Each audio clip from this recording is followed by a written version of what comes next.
তৃণমূলের গোষ্ঠী কোন্দল মালদায় জমির দখল নিয়ে লড়াই। মালদা হরিশ্চন্দ্রপুর 2 ব্লকের পায়খানা মোড়ে দুই গোষ্ঠীর মধ্যে সংঘর্ষ বাধে।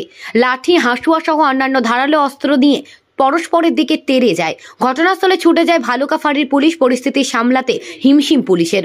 গতকালের সেই ঘটনা একটি ভিডিও প্রকাশ্যে এসেছে। এই নিয়ে তৃণমূলের মধ্যে গোষ্ঠী কোন্দল আরও বেড়েছে। দলের মধ্যেই শুরু হয়েছে তীব্র বিতর্ক। আর এই নিয়ে আসরে নেমেছে বিজেপি। লোকসভা নির্বাচনের আগে তৃণমূলকে তুলোধনা বিজেপির। জানা যাচ্ছে হরিশ্চন্দ্রপুর 2 ব্লকের স্থানীয় দুই তৃণমূল নেতা মাইনুল এবং মোজাম্মেলের মধ্যে কয়েক বিঘা চাষের জমি দখল ঘিরে সংঘর্ষ বাধে। পাশাপাশি এলাকায় দখলদারিও রয়েছে। হরিশ্চন্দ্রপুরে পায়খানা মোড় এলাকায় তৃণমূল কংগ্রেসের গোষ্ঠীদ্বন্দ্ব জমি দখলকে কেন্দ্র করে আমরা ভারতীয় জনতা পার্টির পক্ষ থেকে বারবার বলেছি, এটা তোলাবাজের দল, এটা সিন্ডিকেট বাজের দল।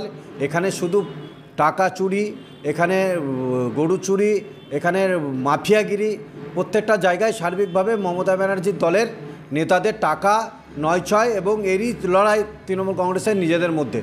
আমরা সার্বিকভাবে ভারতীয় জনতা পার্টি ধিক্কার জানাই এবং এইসব যারা তোলাবাজ, সিন্ডিকেটবাজ, এইসব তৃণমূল নেতা তাদের বিরুদ্ধে গর্জে উঠতে সাধারণ মানুষকে আপিল করছি এবং ভারতীয় জনতা পার্টি এর বিরুদ্ধে বৃহত্তর আন্দোলন যাবে।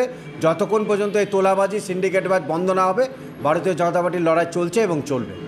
বিশ্বজিৎ রায়, ভারতীয় জনতা যুব মোর্চা পশ্চিমবঙ্গের সাধারণ সম্পাদক। দেখুন, জমির মালিকানা বা জমি সংক্রান্ত বিষয়, এইসব বিষয় পার্টি অনুমোদন করে না। এখন পার্টির কোন কোন সমর্থক নিজেদের মধ্যে গণ্ডগোলে জড়াচ্ছে সেটা তাদের ব্যক্তিগত বিষয়। এই ব্যাপারে প্রশাসন কঠোর। যদি কেউ গণ্ডগোল করে মানুষকে স্বতন্ত্র করার চেষ্টা করে, প্রশাসন উপযুক্ত ব্যবস্থা নেবে। এখানে দলীয় কোনো বিষয় না, আর দল এইসব কোনো ব্যাপার অনুমোদন করে না।